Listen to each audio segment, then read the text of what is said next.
स्वागत है आपका हमारे YouTube चैनल में। प्रिय दर्शक गण, आज हम श्रीमद् भगवद गीता की शुरुआत से श्लोक सहित व्याख्या करेंगे। तो सुनिए। ओम श्री परमात्मने नमः। श्रीमद् भगवद गीता अथ प्रथमो अध्याय। धृतराष्ट्र उवाच धर्मक्षेत्रे कुरुक्षेत्रे समवेतायुयोत्सवः मामकाः पांडवांश्चैव किम कुर्वत् संजय। धृतराष्ट्र बोले, हे संजय, धर्मभूमि कुरुक्षेत्र में एकत्रित युद्ध की इच्छा वाले मेरे और पांडु के पुत्रों ने क्या किया। संजय उवाच, संजय बोले, दृष्ट्वा तु पांडवानीकं व्यूढ़ं दुर्योधनस्तदा आचार्यम् उपसंगम्य राजा वचनम अब्रवीत। संजय बोले, उस समय राजा दुर्योधन ने व्यूह रचना युक्त पांडवों की सेना को देखकर और द्रोणाचार्य के पास जाकर यह वचन कहा। पश्यतां पांडुपुत्राणाम् आचार्य महती च व्यूढ़ां द्रुपदपुत्रेण तव शिष्येण धीमता। हे आचार्य, आपके बुद्धिमान शिष्य द्रुपदपुत्र धृष्टद्युम्न द्वारा व्यूहाकार खड़ी की हुई पांडुपुत्रों की इस बड़ी भारी सेना को देखिए। अत्र शूरा महेश्वासा भीमार्जुन समायुधि युधानो विराटंच द्रुपदंच महारथा धृष्टकेतुंच कितानः काशराजंच वीर्यवान पुरुजित कुंती भोजंच सर्पंच नरपुंगवाई युधामन्युंच विक्रांत उत्तमौजांच वीर्यवान सौभद्रो द्रौपदेयांच सर्व एवं महारथा। कह रहे हैं कि इस सेना में बड़े बड़े धनुषों वाले तथा युद्ध में भीम और अर्जुन के समान सूरवीर, सात्यकी और विराट तथा महारथी राजा द्रुपद पुत्र धृष्टकेतु चेकितान तथा बलवान काशीराज पुरुजित कुंतीभोज और मनुष्यों में श्रेष्ठ शैव्य पराक्रमी युधामन्यु तथा बलवान उत्तमौजा सुभद्रा पुत्र अभिमन्यु एवं द्रौपदी के पांचों पुत्र ये सभी महारथी हैं। अस्माकं तु विशिष्टा ये तानि बोध द्विजोत्तम नायकामं सैन्यस्य संज्ञार्थं तान् ब्रवीमिते। हे ब्राह्मण श्रेष्ठ, अपने पक्ष में जो भी प्रधान है उनको आप समझ लीजिए। आपकी जानकारी के लिए मेरी सेना के जो सेनापति हैं उनको बतलाता हूँ। भवान भीष्मंच कर्णंच कृपंच समितिंजय अश्वत्थामा विक्रणंच अस्थैव च। अब आप द्रोणाचार्य पितामह भीष्म तथा कर्ण और संग्राम विजयी कृपा तथा वैसे ही अश्वत्थामा विकर्ण और सोमदत्त का पुत्र भूरिश्रवा। तो इतने लोगों को उन्होंने बताया। अन्ये च बहवः शूरा मदर्थे त्यक्त जीविता नाना शस्त्र प्रहरणाः सर्वे युद्ध विशारदाः। और भी मेरे लिए जीवन की आशा त्याग देने वाले बहुत से सूरवीर अनेक प्रकार के शस्त्रास्त्रों से सुसज्जित और सब के सब युद्ध में चतुर हैं। अपर्याप्तं तदस्माकं बलं भीष्माभिरक्षितं पर्याप्तं त्विदमेतेषां बलं भीमाभिरक्षितं। भीष्म पितामह द्वारा रक्षित हमारी वह सेना सब प्रकार से अजेय है और भीम द्वारा रक्षित इन लोगों की यह सेना जीतने में सुगम है। अयनेषु च सर्वेषु यथा भावम् अवस्थिताः भीष्ममेवाभिरक्षन्तु भवन्तः सर्व एव ही। इसलिए सब मोर्चों पर अपनी अपनी जगह स्थित रहते हुए आप लोग सभी निसंदेह भीष्म पितामह की सब ओर से सुरक्षा करें। तस्य संजनयन हर्षं कुरु वृद्धा पितामह सिंहनादं विनद्योच्चैः शंखं दद्मो प्रतापवान। कौरवों में वृद्ध बड़े प्रतापी पितामह भीष्म ने उस दुर्योधन के हृदय में हर्ष उत्पन्न करते हुए उच्च स्वर से सिंह की दहाड़ के समान गरजकर शंख बजाया। तथा शंखांच भैर्यंच पाणवान गोमुखा सहसैव वा अभ्यहन्यन्त स शब्द अस्तुमूलो अभवत्। इसके पश्चात शंख और नगारे, ढोल, मृदंग और नरसिंह आदि बाजे एक साथ भी बज उठे। उनका वह शब्द बड़ा भयंकर हुआ। तथा श्वेतैर्युक्ते महती स्यन्दने स्थितौ माधवा पांडवंचैव दिव्यौ शंखौ प्रदमतुः। इसके अनंतर सफ़ेद घोड़ों से युक्त उत्तम रथ में बैठे हुए श्री कृष्ण महाराज और अर्जुन ने भी अलौकिक शंख बजाए। पांचजन्यम ऋषिकेशो देवदत्तम तदनंजय पौंड्रम दद्मो महाशंखम भीमकर्मा विपोदर। श्री कृष्ण महाराज ने पांचजन्य नामक अर्जुन ने देवदत्त नामक और भयानक कर्म वाले भीमसेन ने पौंड्र नामक महाशंख बजाया। अनंत विजयम राजा कुंती पुत्रो युधिष्ठिर नकुला सहदेवंच सुघोषम मणिपुष्पकौ। कुंतीपुत्र तथा राजा युधिष्ठिर ने अनंत विजय नामक और नकुल तथा सहदेव ने सुघोष और मणिपुष्पक नामक शंख बजाए। तो कुंतीपुत्र युधिष्ठिर के बाद अनंत विजय नामक शंख था और नकुल और सहदेव के पास सुघोष और मणिपुष्पक नामक शंख था और भगवान कृष्ण के पास पांचजन्य नामक शंख था। अर्जुन के पास देवदत्त नामक शंख था और भीम के पास पौंड्र नामक शंख था। ठीक है। काश्यंच परमेश्वासा शिखंडी च महारथः धृष्टद्युम्न विराटंच सात्यकी अपराजिताः द्रुपदो द्रौपदेयांच सर्वस पृथ्वीपते द्रौपदंच महाबाहु शंखांद पृथक पृथक। श्रेष्ठ धनुष वाले काशीराज और महारथी शिखंडी एवं धृष्टद्युम्न तथा राजा विराट और अजय सात्यकी राजा द्रुपद एवं द्रौपदी के पांचों पुत्र और बड़ी भुजा वाले सुभद्रा पुत्र अभिमन्यु, इन सभी ने हे राजन सब ओर से अलग अलग शंख बजाए। सघोषो धातराष्ट्राणाम हृदयानि व्यदारयत नभंच पृथ्वी में चैव तुमुलो व्यनुनादयन। और उस भयानक शब्द ने आकाश और पृथ्वी को भी गुंजाते हुए धातराष्ट्रों के अर्थात आपके पक्ष वालों के हृदय विदीर्ण कर दिए। आपके पक्ष मतलब धृतराष्ट्र के पक्ष वालों के हृदय विदीर्ण कर दिए। अथ व्यवस्थितान् दृष्ट्वा धार्तराष्ट्रान् कपिध्वजा प्रवृत्ते शस्त्र संपाते धनुरुद्यम्य पांडव हृषीकेशं तदा वाक्यमिदमाह महीपते सेनयोरुभयोर्मध्ये रथं स्थापय मेच्युत। हे राजन, इसके बाद कपिध्वज अर्जुन ने, अब संजय कह रहे हैं धृतराष्ट्र से कि हे राजन, इसके बाद कपिध्वज अर्जुन ने मोर्चा बांधकर डटे हुए धृतराष्ट्र संबंधियों को देखकर उस शस्त्र चलने की तैयारी के समय धनुष उठाकर ऋषिकेश श्री कृष्ण महाराज से यह वचन कहा, हे अच्युत, मेरे रथ को दोनों सेनाओं के बीच में खड़ा कीजिए। अर्जुन ने कहा कि हे प्रभु, दोनों सेनाओं के बीच में मेरे रथ को ले चलिए। उनको जो है दोनों सेनाओं को बीच से देखना था। यावदे देतान्निरीक्षेऽहं योद्धुकामान् वसितान् कैर्मया सह युद्धव्यमस्मिन् रणसमुद्यमे। और जब तक कि मैं युद्ध क्षेत्र में डटे हुए युद्ध के अभिलाषी इन विपक्षी योद्धाओं को भली प्रकार देख लूँ कि इस युद्ध रूप व्यापार में मुझे किन किन के साथ युद्ध करना योग्य है, तब तक उसे खड़ा रखिए। तो मतलब ये कह रहे हैं कि मैं किसके किसके साथ युद्ध करने आया हूँ, इन सभी को मैं बड़ी प्रकार देखना चाहता हूँ और आप युद्ध के क्षेत्र के बीच में रथ को खड़ा कीजिए। योत्समानान् वेक्षेऽहं य एतेन समागता धार्तराष्ट्रस्य दुर्बुद्धे युद्धे प्रिय चिकीर्षव। दुर्बुद्धि दुर्योधन का युद्ध में हित चाहने वाले जो ये राजा लोग इस सेना में आए हैं, इन युद्ध करने वालों को मैं देखूंगा, मतलब जो भी आए हैं उनको देखना चाहते हैं। एवं मुक्तो ऋषिकेशो गुडाकेशेन भारत सेनयोर्मध्ये स्थापयित्वा सदोतम भीष्मद्रोण प्रमुखतः सर्वेषां च महीक्षिताम् उवाच पार्थ प्रसहितान् संवेतान् कुरुनिति।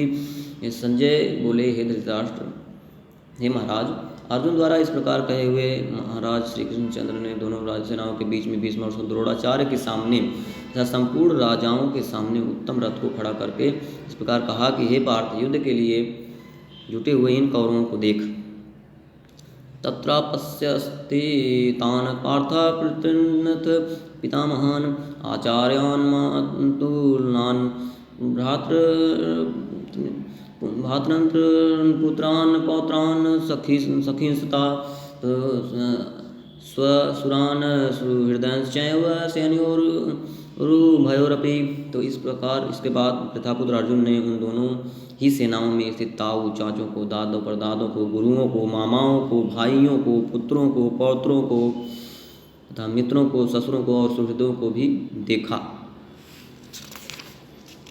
तान समीक्ष्य स कौन्तेय सर्वान् बन्धून् अवस्थितान् कृपया पर्याविष्टो विषीदन्निदं ब्रवीत। उन उपस्थित संपूर्ण बंधुओं को देखकर वे कुंती पुत्र अर्जुन अत्यंत करुणामय होकर शोक करते हुए यह वचन बोले। क्या बोले? दृष्ट्वेमं स्वजनं कृष्ण युयुत्सं समुपस्थितं सीदन्ति मम गात्राणि मुखं च परिशुष्यति विपयुतुञ्च शरीरे मे रोमहर्षं च जायते। अर्जुन बोले, हे कृष्ण, युद्ध क्षेत्र में डटे हुए युद्ध के अभिलाषी इस स्वजन समुदाय को देखकर मेरे अंग शिथिल हुए जा रहे हैं और मुख सूखा जा रहा है तथा मेरे शरीर में कंप एवं रोमांच हो रहा है। गांडीवं स्रंसते हस्तान्तकञ्चैव प्रतिदह्यते न च शक्नोम्य वसुधातुं भ्रमतीव च मे मनः। हाथ से गांडीव धनुष गिर रहा है और त्वचा भी बहुत जल रही है तथा मेरा मन भ्रमित सा हो रहा है, इसलिए मैं खड़ा रहने को भी समर्थ नहीं हूँ। तो अर्जुन को बहुत ही भय लगने लगा, बहुत ही अपने जो है सगे संबंधियों को देखकर उनको जो है युद्ध करने से डर लगने लगा। निमित्तानि च पश्यामि विपरीतानि केशव न च श्रेयो अनुपश्यामि हत्वा स्वजनं माहवे। ये केशव मैं लक्षणों को भी विपरीत देख रहा हूँ तथा युद्ध में स्वजन समुदाय को मारकर कल्याण भी नहीं देखता। तो मतलब अपने संबंधियों से युद्ध नहीं करना चाहते थे, इसलिए वो जो है उनको बुरा लग रहा था। न कांक्षे विजयं कृष्ण न च राज्यं सुखानि च किं नो राज्येन गोविंद किं भोगैर्जीवितेन वा। हे कृष्ण, मैं न तो विजय चाहता हूँ और न राज्य तथा सुखों को ही चाहता हूँ। कह रहे हैं कि मैं न विजय चाहता हूँ न राज्य और सुखों को ही चाहता हूँ। हे गोविंद, हमें ऐसे राज्य से क्या प्रयोजन है अथवा ऐसे भोगों से और जीवन से भी क्या लाभ है। येषाम् अर्थे कांक्षितं नो राज्यं भोगाः सुखानि च इमेव अवस्थिता युद्धे प्राणांस त्यक्त्वा धनानि च। हमें जिनके लिए राज्य, भोग और सुखादि अभीष्ट है, वे ही यह सब धन और जीवन की आशा को त्याग कर युद्ध में खड़े हैं। आचार्याः पितरः पुत्रास्तथैव च पितामहः मातुलाः स्वसुराः पौत्राः श्यालाः संबंधिन अस्तता। गुरुजन, ताऊ, चाचे, लड़के और उसी प्रकार दादे, मामे, ससुर, पौत्र, साले और सभी संबंधी लोग हैं। एतान् हन्तुम् इच्छामि घ्नतोऽपि मधुसूदन अपि त्रैलोक्य राज्यस्य हेतोः किं नु मही कृते। हे मधुसूदन, मुझे मारने पर भी अथवा तीनों लोकों के राज्य के लिए भी मैं इन सबको मारना नहीं चाहता, फिर पृथ्वी के लिए तो कहना ही क्या है। वे कह रहे हैं कि मैं इन सबको मारना नहीं चाहता। निहत्य धाट राष्ट्रान का प्रीति स्यात् जनार्दन पापमेवाश्रयेदस्मान् हत्वैतानात् ताइनः। हे जनार्दन, धृतराष्ट्र के पुत्रों को मारकर हमें क्या प्रसन्नता होगी, इन आतताइयों को मारकर तो हमें पाप ही लगेगा। तस्मान्नार्हा वयं हन्तुं धार्तराष्ट्रान् स्वबान्धवान् स्वजनं किं कथं हत्वा सुखिनः स्याम माधव। अतएव हे माधव, अपने ही बांधव धृतराष्ट्र के पुत्रों को मारने के लिए हम योग्य नहीं हैं, क्योंकि अपने ही कुटुंब को मारकर हम कैसे सुखी होंगे। यद्यप्येतेन पश्यन्ति लोभोपहतचेतसा कुलक्षयकृतं दोषं मित्रद्रोहे च पातकं कथं न ज्ञेयम् अस्माभिः पापाद् अस्मान्निवर्तुं कुलक्षयकृतं दोषं प्रपश्यद्भिर्जनार्दन।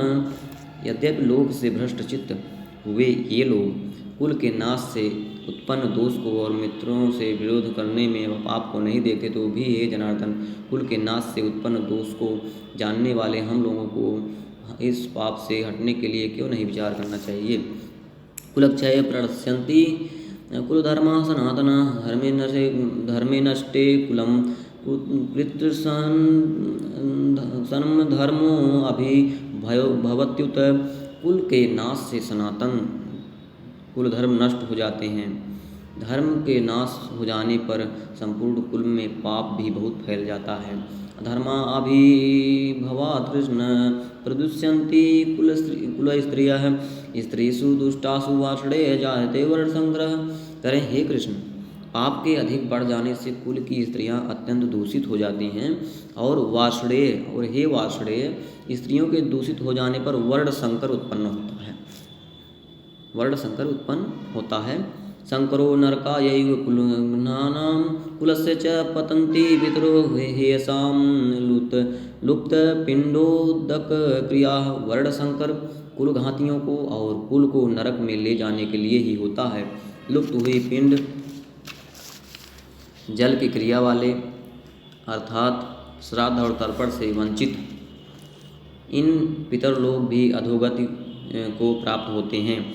दोषैरेतैः कुलघ्नानां वर्णसंकरकारकैः उत्साद्यन्ते जातिधर्मा कुलधर्मांच शाश्वता। इन वर्णसंकर कारक दोषों से कुलघातियों के सनातन कुलधर्म और जाति धर्म नष्ट हो जाते हैं। उत्सन्न कुलधर्माणां मनुष्याणां जनार्दन नरके अनियन्तं वासो भवतीत्यनुश्रुम। हे जनार्दन, जिनका कुल धर्म नष्ट हो गया है ऐसे मनुष्यों का अनिश्चित काल तक नरक में वास होता है, ऐसा हम सुनते आए हैं। अहो बत महत्पापं कर्तुं व्यवसिता वयं यद्राज्य सुखलोभेन हन्तुं स्वजनं युद्धताः। हाँ, शोक हम लोग बुद्धिमान होकर भी महान पाप करने को तैयार हो गए हैं, जो राज्य और सुख के लोभ से स्वजनों को मारने के लिए उद्यत हो गए हैं। यदि माम प्रतिकार मम कारम शस्त्र पाणयः धार्तराष्ट्रा रणे हन्युस्तन्मे क्षेमतरम भवेत। यदि मुझ शस्त्र रहित एवं सामना न करने वाले शस्त्र हाथ में लिए हुए धृतराष्ट्र के पुत्र रण में मार डालें तो वह मारना भी मेरे लिए अधिक कल्याणकारक होगा। संजय कहते हैं, एवं मुक्तार्जुनः शंखे रथोपस्थ उपाविशत् विसृज्य ससरं चापं शोक संविघ्न मानसः। संजय बोले, रणभूमि में शोक से उद्विग्न मन वाले अर्जुन इस प्रकार कहकर बाण सहित धनुष को त्याग कर रथ के पिछले भाग में बैठ गए। ओम तत्सदिति श्रीमद्भगवद्गीता सुपनिषत्सु ब्रह्म विद्यायां योगशास्त्रे श्री कृष्ण अर्जुन संवादे अर्जुन विषाद योगो नाम प्रथमो अध्याय। मतलब प्रथम अध्याय समाप्त हुआ। तो ये प्रथम अध्याय में हमने एक वीडियो बनाया और अगले अध्याय में भगवान कृष्ण जो है इनको समझाएंगे और युद्ध के लिए आगे बढ़ाएंगे। आप निश्चिंत रहिए, युद्ध करना ही जो है महाभारत का कल्याण था।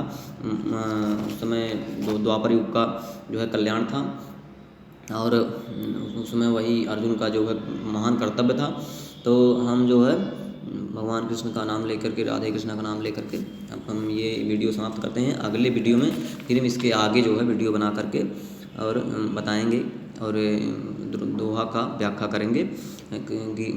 गीता के अगले अध्याय की जो है व्याख्या करेंगे। ठीक है, तो राधे कृष्णा, जय सिया राम, जय माता आदिशक्ति, माता काली, जय माता काली कलकत्ते वाली। धर्म की जय हो, अधर्म का विनाश हो, प्राणियों में सद्भावना हो, विश्व का कल्याण हो, गौ हत्या बंद हो, भारत अखंड हो। हर हर महादेव।